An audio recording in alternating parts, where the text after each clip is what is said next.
Et bonjour à toi mon ami, bienvenue sur Comment va ton âme. Voici ce que le Seigneur a en réserve encore aujourd'hui dans les trésors de la foi de Charles Spurgeon.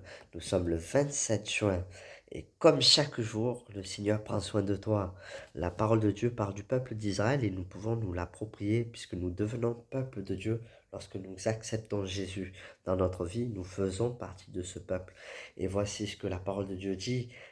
Il est celui qui ne sommeille ni ne dort, celui qui garde Israël.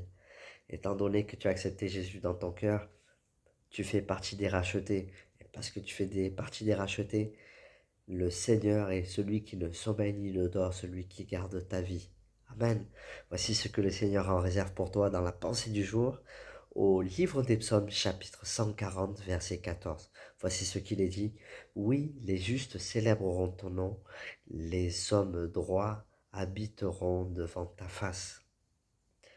Les justes célébreront ton nom, les hommes droits habiteront devant ta face.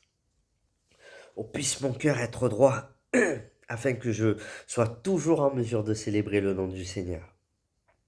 Il est tellement bon envers ceux qui font preuve de bonté que je désire vivement être de leur nombre et me sentir empli de reconnaissance chaque jour. Pendant un instant, peut-être, les justes vacillent quand leur intégrité devient la cause pour eux de dures épreuves. Mais le jour vient des plus sûrement où ils loueront Dieu de ce qu'ils n'ont pas cédé au mal, pas céder aux avances du mal et adopter une attitude dérobée. En fin de compte, les hommes vrais célébreront le Dieu de justice de les avoir conduits sur une voie juste et droite, ou que je sois de leur nombre, de ces hommes et de ces femmes justes et droits. Quelle promesse se trouve dans la seconde partie du verset? Les hommes droits habiteront devant sa face. Ils se tiendront acceptés là où les autres ne viendront que pour recevoir leur condamnation. Ils viendront à la cour du grand roi pour demeurer dans sa présence autant qu'ils le désirent. Ils jouiront de la faveur de l'Éternel et d'une communion parfaite avec lui, et j'ajouterai même éternelle.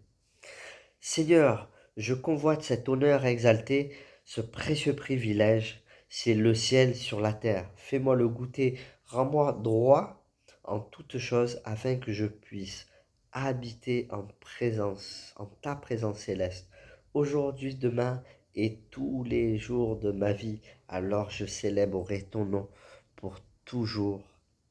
Amen. Et le frère finit par une petite prière. C'est intéressant. Il dira, on pourrait même le lire comme un psaume quasiment. Seigneur, je convoite cet honneur exalté et que tu puisses faire aussi cette prière dans ton cœur, ce précieux privilège. C'est le ciel sur la terre. Et là, il prie, il dit, fais-moi le goûter. Rends-moi droit en toutes choses, afin que je puisse habiter en ta présence céleste, aujourd'hui, demain et tous les jours de ma vie. Alors je célébrerai ton nom pour toujours. Le Seigneur nous appelle à vraiment aspirer à marcher dans la droiture, à marcher dans la justice, non pas être juste à nos propres yeux, parce que ça c'est de l'orgueil. Et parfois même, moi je me rends compte que en voyant les choses mauvaises, je veux intervenir, je veux modifier les choses, je veux changer les choses, mais en réalité, le Seigneur nous demande simplement d'être juste vis-à-vis de Dieu et d'être droit vis-à-vis de Dieu. Et lorsque je vois une injustice, comme David, je ne porte pas ma main sur mon prochain alors qu'il était attaqué par Saül, alors qu'il était dans la grotte et qu'il aurait pu tuer Saül de sa propre main.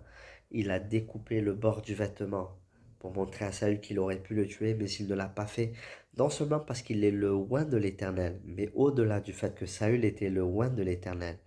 David avait compris une chose, c'est que si Dieu ne lui a pas ordonné de faire justice pour lui, il doit seulement prier et le remettre à Dieu.